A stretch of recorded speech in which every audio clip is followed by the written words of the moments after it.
আমাদের মিথ্যা মামলায় সাজা দিয়েছেন, এবার সত্যি সত্যি মামলা বাংলাদেশে চলবে।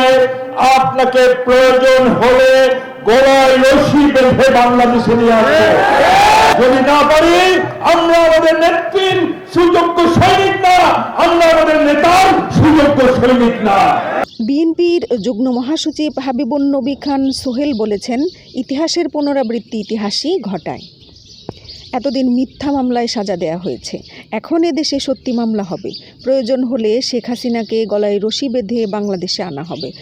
ভারত রক্ষা করতে চাইলে তাদের বুকের ভেতর থেকে শেখ হাসিনাকে তুলে আনা হবে।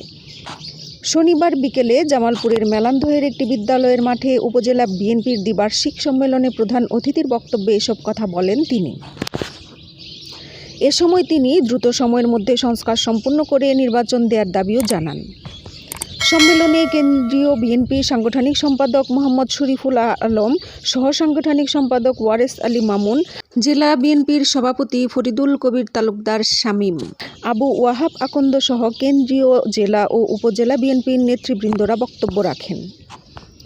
সম্মেলনের দ্বিতীয় অধিবেশনে মেলান্দহ উপজেলার বিএনপির সভাপতি ও সাধারণ সম্পাদকের নাম ঘোষণা করা হয়।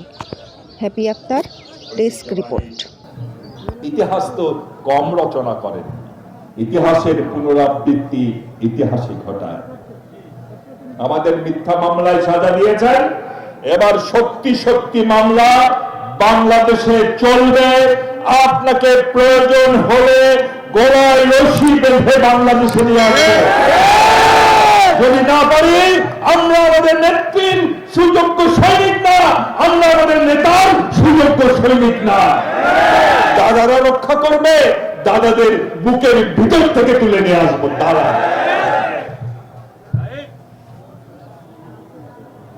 আছেন তো?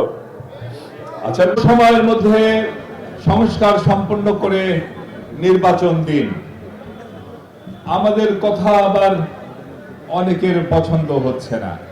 আমরা কেন ভোট চাই, আমরা কেন নির্বাচন চাই? আরে বাবা, আমরা পলিটিক্যাল পার্টি। একজন কৃষক তার উৎপাদিত পণ্যের ন্যায্য মূল্য চাবে, একজন ব্যবসায়ী তার ব্যবসা প্রতিষ্ঠানের নিরাপত্তা চাবে, নারীরা তাদের অধিকার সমুন্নত থাকুক সেটাই চাবে। আর পলিটিশিয়ান কি চাবে? সে জনগণের জন্য কাজ করার জন্য সুযোগ পায় এবং একটি পরিচ্ছন্ন নিরপেক্ষ নির্বাচন যেন হয়। পলিটিক্যাল পার্টি নির্বাচন চাবে, এটা অন্যায় হতে পারে না। শেখ হাসিনাও যেমন নির্বাচন দিতে চাইতেন না, ভুয়া নির্বাচন দিতেন, আপনারাও তো দেখি নির্বাচন দিতে চাচ্ছেন না। পার্থক্য তো আমরা মাঝে মধ্যে খুঁজে পাচ্ছি না। মনে রাখবেন, বিএনপির সাথে থাকলে 17-18টা সিট আছে, বিএনপির সাথে না থাকলে কিন্তু 3টা সিট আপনারা পান।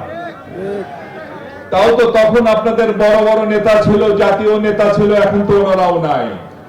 সুতরাং অনুরোধ করছি, আর ভুল পথে হাঁটবেন না, সোজা পথে হাঁটুন, ভুল আর করেন না। আর একটি কথা সবাইকে বলে দিতে চাই, বিএনপিকে কেউ যেন দুর্বল ভাববেন না। বিএনপি কিন্তু দুর্বল নয়। বিগত 15-16টি বছর আধিপত্য